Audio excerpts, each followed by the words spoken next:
Hi, I'm Alan from Newlands Nursery and I join you from our top greenhouse where we actually set up a lot of the RHS shows. You can just about see behind me in the background a bit of sand where we actually lay out Chelsea in prep to do it at the actual show.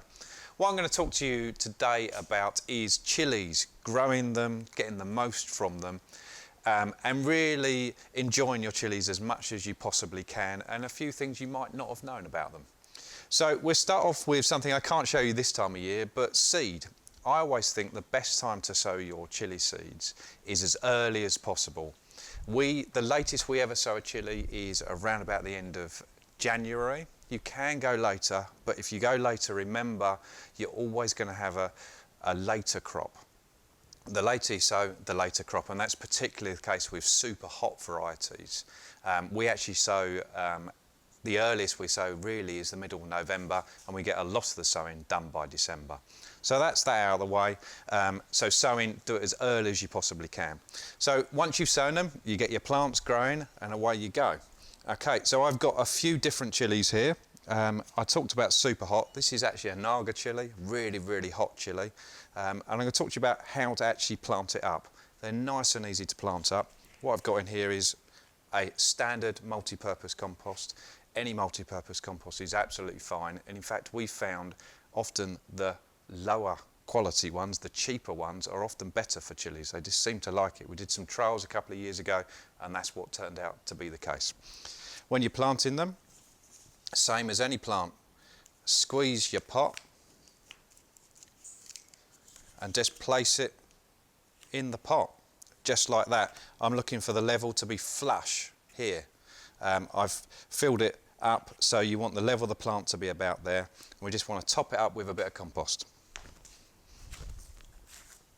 There we go. So I just top it up. Now don't go all the way up. Chilli's the same as any fruiting plant, wants to be watered. So don't go all the way to the top. Tap it down a little bit just to make sure the soil's settled. And it's as simple as that. This is a 5-litre pot, so it's 20 centimetres across. If you're looking for the best crop, that's the level I'd go to, but you can go bigger as well, a 10-litre pot, and that'll be easier outside as well. You don't want it toppling over, so obviously some chillies can get quite tall. If you want to grow them on a windowsill, obviously you don't want something this big. But bear in mind, chillies will actually fruit quite happily in a pot this big. This is a standard 9-centimetre pot. And you can see here, we've actually got some flower coming already. And that will produce, not a massive crop, but it will produce chillies for you to eat in a pot that size. But go for a shorter variety, that's quite a tall one. So this one, Demon Red, that one there is a nice compact variety. The chillies point upwards, and that's a great variety to go for if you're growing on a windowsill. And also remember, chillies don't have to be just about the fruit. We like a bit of fruit, but we also like chillies that look nice as well. So we've got Peruvian Purple here. It's a lovely dark-leafed variety with purple flowers. Fantastic variety for ornamental purposes as well as eating. And you can see some chillies growing on that one as well. And we've got the variegated varieties. This one's tricolour variegated. This is actually a 4-year-old plant. And you get these lovely, very, very light variegations on the leaf. It's never going to be the best eating chilli, but it's a fantastic looking chilli, and you can still use it in your cooking. You're still going to get some heat. So you grow them like that, they grow up, and people often ask us, when do you pick the chillies? Well, the simple answer is you're going to have to try it, and when you get to know the varieties, you do get used to it. But as your chilli gets bigger, the reason I say you're going to have to try it is what you want to do is take off a chilli and then try it.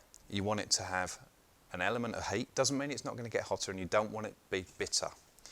If it's none of those two things, it's not quite ready, and just wait. Chillies can be picked when they're underripe. That's where green chillies come from, and they have a different type of flavour. They have a fresher flavour to them, and then they're going to ripen to red or orange in some cases, maybe yellow. But that's what you do with chillies. Wait until they get to the size you think they're going to be. Pick one, try one, don't just shove it in your mouth. Well, depends how brave you are, but don't just shove it in your mouth. Take a little bit off the end. It's often weaker with regards to heat at the end, try it, you don't want it to be bitter, and you want it to have some heat. Once you've done that, you've produced this fantastic plant. Some cases will be very, very big. Everyone always asks us, are chillies perennial plants? And they are. All of these 4 plants I've got here, these 4 big plants, are all at least 2 years old. Like I said, this one's actually 4 years old.